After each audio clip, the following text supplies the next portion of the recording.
ang kampo ni Sara, sigurado na ganun pa rin ang resulta. Ma-impeach si Sara talaga sa Congress. Ito yung sabi ni House Justice Panel member San Juan City Representative Isabel Zamora. We have the numbers niya to impeach Sara Duterte. Diyan ko yung kanyang sinabi dito sa Saturday News Forum procedure. It is asking the Supreme Court, mga kababayan, na itigil na yung hearing, patahimikin yung mga witnesses, harangin yung mga subpenas na inisyo ng Supreme Court o ng Congress, Justice Panel, and totally freeze the impeachment process, mga kababayan. Yun ang epekto nun. Nagbabagang mga balita at pagtalakay sa mga isyu ng lipunan. Bulsa! Opinyon, banat at paglalantad sa katotohanan. Bulsa! What you see is what you get. You decide. Hello po, mga kababayan, si Dante Marapilla. Sabi po ng Kongreso na yung Justice Panel ng Congress, tiwala sila, they have the numbers para ma-impeach si Sara.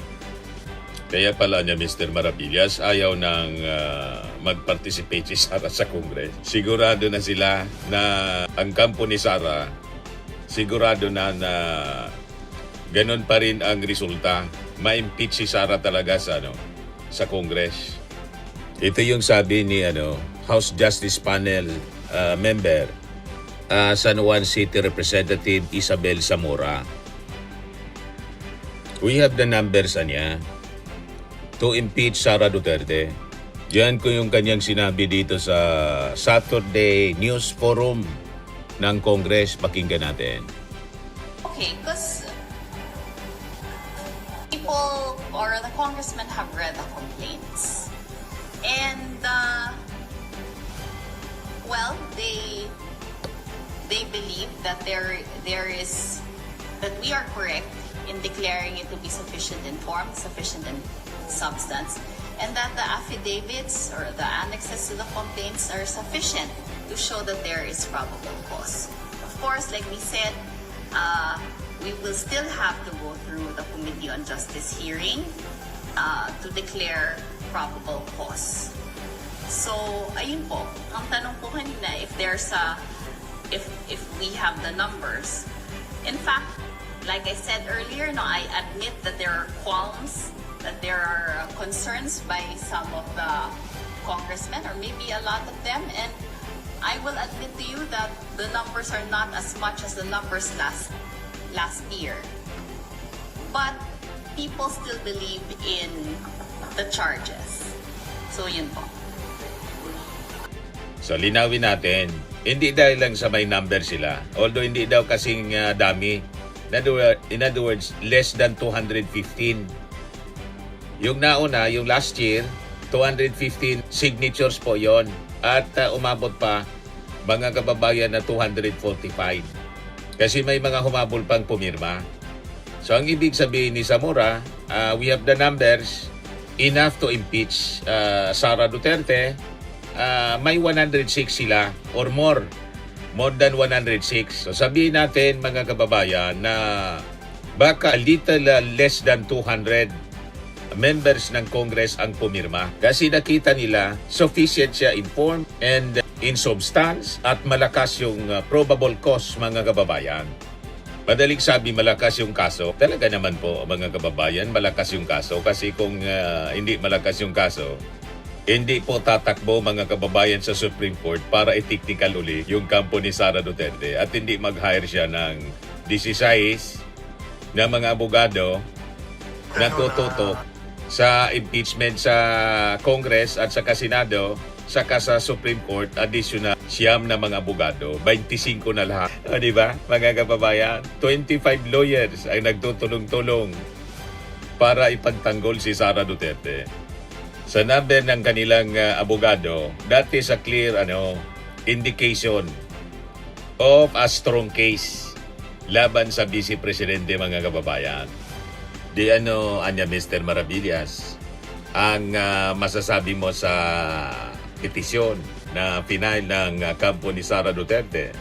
Sabi ng mga legal analyst po, yung petition against the House impeachment process is built on a false premise. Ganon din yung sabi ng mga members ng Justice Panel. Sa totoo lang mga kababayan, lumalabas na yung petition is asking the court to paralyze Congress. Yun ang objective mga kababayan ng kampo ni Sara. Gusto na nilang i-paralyze yung Kongreso. Kapunin yung Kongreso mga kababayan. The petition filed mga kababayan ng grupo ni Atty. Torion is not just questioning procedure. It is asking the Supreme Court mga kababayan na itigil na yung hearing, patahimikin yung mga witnesses, harangin yung mga subpenas na inisyu ng Supreme Court o ng Congress, Justice Panel, and totally freeze the impeachment process mga kababayan. Yun ang epekto nun. Pag pinagbigyan mga kababayan ng Korte Suprema. So in plain terms, gusto nilang tigilan ang katotohanan bago pa man ito lumabas.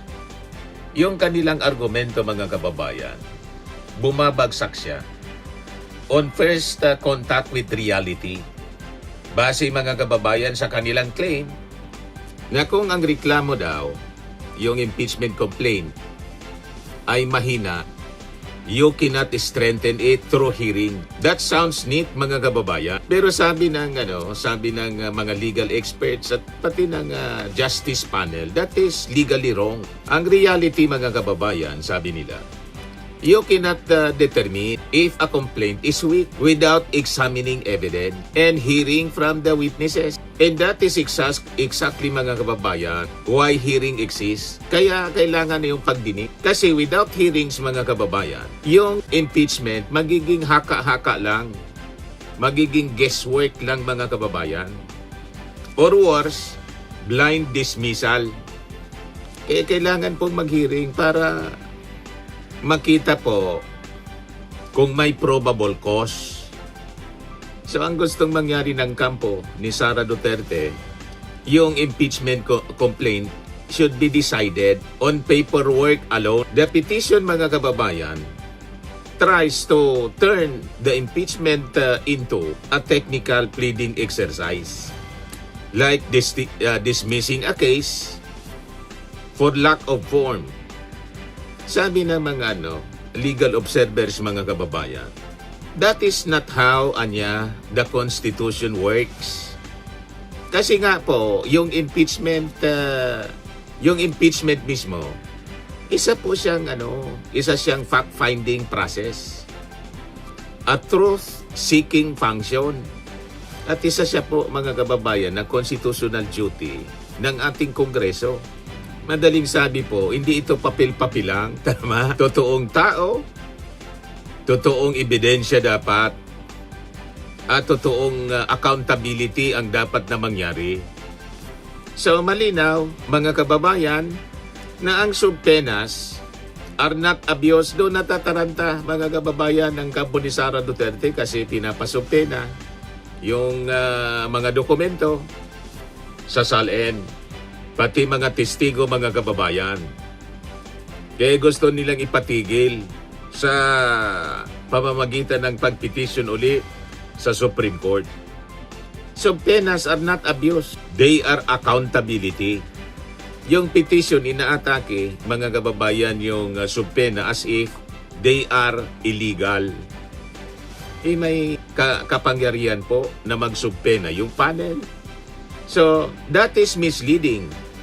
Ang mga subpenas, mga kababayan, are standard legal tool na ginagamit po sa korte, sa Congress, sa kanilang pag-iimbestiga, sa investigations. Isa siya, mga kababayan, na essential tool para i-uncover ang katotohanan, to uncover facts, mga kababayan. So hindi po pwedeng mag-imbestiga kung ayaw mong malaman ang totoo. So sabi po ng Justice Panel at mga legal experts, malinaw naman anya sa ating konstitusyon. The Constitution is clear and it's not on their side mga kababayan. The Constitution gives the House The exclusive power, lagi na itong napag-uusapan, the exclusive power to initiate impeachment. Kasama dyan yung pag-hold ng mga hearing, pag-gather ng mga ebidensya, at yung pag-determine ng tinatawag na probable cause. And the court has always respected this boundary, mga kababayan. And what the petition is asking is dangerous, napaka-peligroso, mga kababayan nito, na ipaubaya sa Korte Suprema yung proseso na malinaw na ibinigay, mga kababayan, sa Kongreso. So malinaw, mga kababayan, walang grave abuse tulad ng sinasabi nila. Only proper process. To win, they must prove grave abuse of discretion, meaning arbitrary and capricious action. Pero what's happening? There are hearings, there is due process, there is opportunity to be heard. Kaya nga ini-invite si Sara, pati yung mga abogado. Ayaw nila. Bakit? So ang mga nangyari ngayon is the opposite of abuse. That is how the system is supposed to work, mga kababayan. Their bias argument, mga kababayan, sa tingin natin is a legal dead end. They say, yung ating mga lawmakers daw ay biased because they supported impeachment. Ngayon, linawin natin, mga kababayan. Yung impeachment po is political by design. So if that argument is accepted, no legislator can participate. No impeachment can ever proceed. That is not a legal principle, sabi ng mga legal experts, mga kababayan. That is a shutdown mechanism. Now, what this petition is all about is strip away the legal language, and this is what remains. Stop the process before facts come out. Because once documents are produced, witnesses testify, evidence examined, the narrative changes. So ang bottom line, mga kababayan, itong petition na to, malinaw na misreads the Constitution, distorts the impeachment process, and asks the courts to overstep its limits. In effect, ganon ang gustong mangyari ng kampo ni Sara Duterte, mga kababayan. And most importantly, it tries to replace truth-seeking with technical escape. Yan ang malinaw, mga kababayan. So hindi mo pwedeng husgahan kung mahina ang kaso, pero ayaw mong tingnan yung mga ebidensya. Ang pagdinig, mga kababayan, hindi yan pang-aabuso. Nililabel nilang harassment daw. Ito po ay paghanap ng katotohanan. So ang gusto nilang mangyari, gusto nilang ihinto ang proseso bago pa man lumabas ang katotohanan. Gusto nilang i-cover up, yun po ang malinaw. Impeachment po is not a paperwork, it is accountability. Kasi po kung walang hearing, walang katotohanan. Kung walang katotohanan, walang hustisya. So ano ang malinaw po dito sa petisyon ng kampo ni Sara Duterte? Ayaw nila ng hearing kasi ayaw nila po ng katotohanan. Or ayaw nila lumabas ang katotohanan.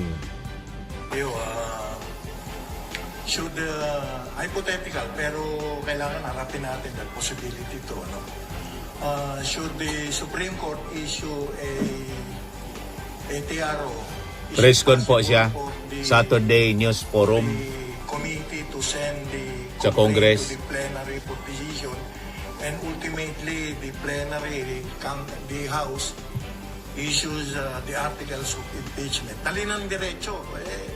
Actually, yun ang kinakatakutan naman talaga ng kampo ni Sara magkaroon ng yung tinatawagan ng mini trial dun sa committee. Dahil doon pa lang matatali na kamay ng Senado, maglalabasan na yung mga correct. ebidensya. I wrote that in my previous column. Matatalian sila sa kamay, haharangin nila yan. Just to extend further, kasi it will be my topic is coming Monday.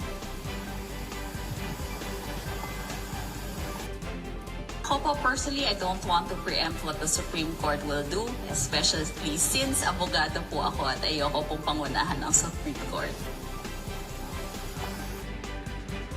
Pareho po kaming abogado. We respect the Supreme Court and give high reverence to them. Ayaw magsalita nila.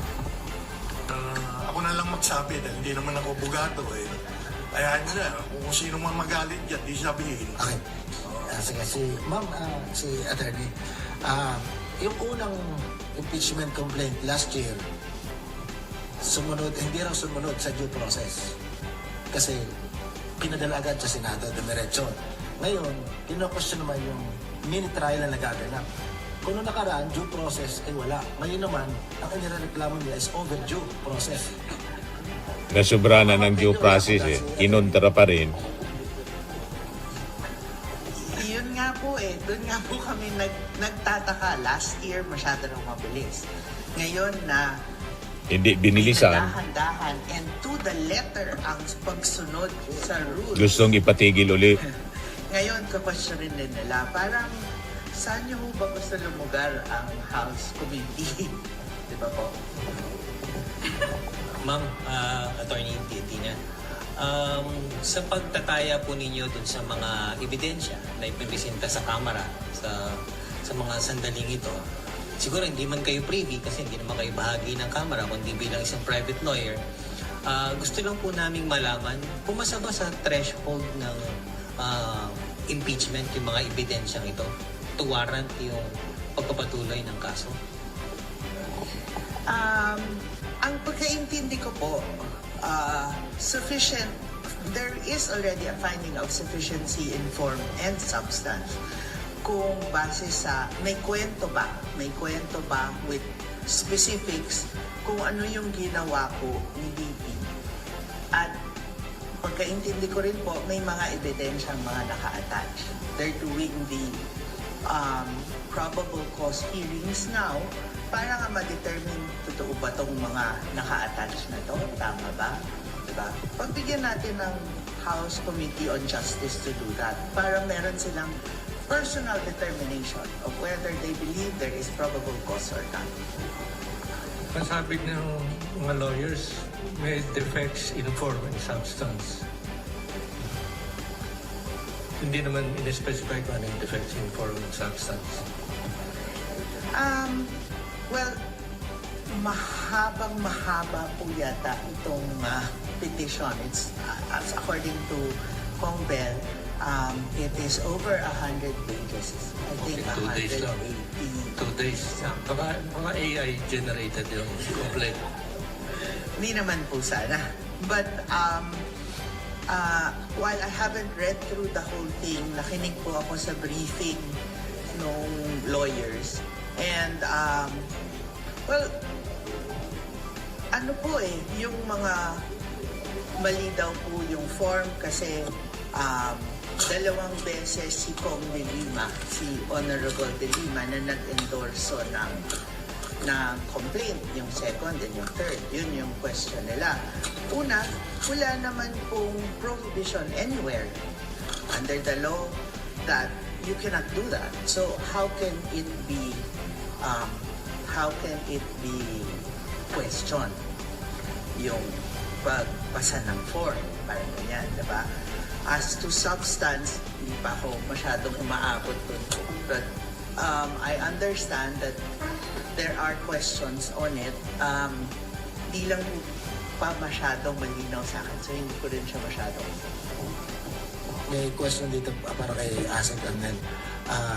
Kanina nabanggit yung agree muna, shit tayo merong nakita ang pag-asa na 60% chance na may mamumuong El Nino. So coming from El Nino was with SE, not ST. Was El Nino ng 2024. May mga katanungan, yung bang pagkakantang ginawa ninyo noong 2024 ay applicable pa rin sa pwedeng gawin ninyo sa impending El Nino 2026.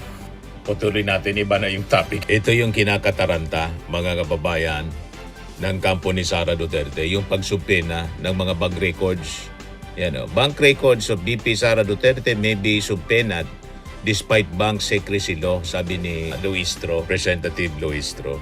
Kaya gusto nilang ipatigil yung hearing na kanilang hiningi yung due process sa unang petisyon nilang final. Ngayon ang binibigyan ng due process, gusto naman nilang ipatigil. Abogado kanina mga kababayan na kasama ni Representative Zamora doon sa guest, hindi na namin anya maintindihan kung saan kami lulugar. O di ba mga kababayan? At tama yung analysis ng isang taga-media, yung isang reporter na natarante sila ngayon. Pag lumabas na lahat, yung mga senador matatalian na sa kamay. Magdadalawang isip sila na i-acquit si Sara Duterte pag lumabas na yung napakalalakas na mga ebidensya. Kakalkalin na lahat. Sabi ko nga, uubara na si Sara Duterte sa justice panel pa lang. Kaya di sila nataranta na tumakbo mga kababayan sa Supreme Court. Gustong ipatigil ngayon. Cream, pinapahid po sa mga pulses in affected area. Mainam po sa paninigas ng mga kaso-kasuan. Ito naman po, Automax Radiant Serum. Sa mukha naman yung application, anti-aging po siya. You will look 10 years younger than your age. Sa mga cancer patients naman po, baka lang gusto ninyo itong itry. Neng siya red mixed fruit drink. Hindi mo po siya gamot, food supplement siya. Kaya lang, gawa siya mga kababayan sa goji berry. Yung goji berry may anti-cancer properties. O ngayon, yung mga inquiries ninyo, dumiritso na lang kayo sa aming messenger sa Facebook para masagot namin agad. Ayos pa?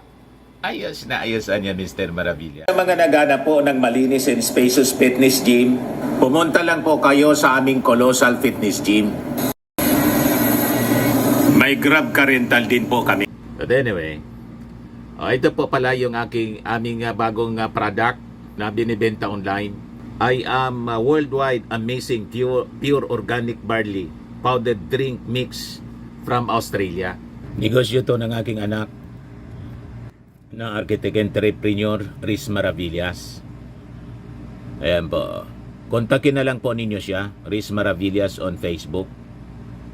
Ang mga health benefits niya, boost immunity, improves digestion, enhance energy levels, packed with antioxidants, prevent cancer.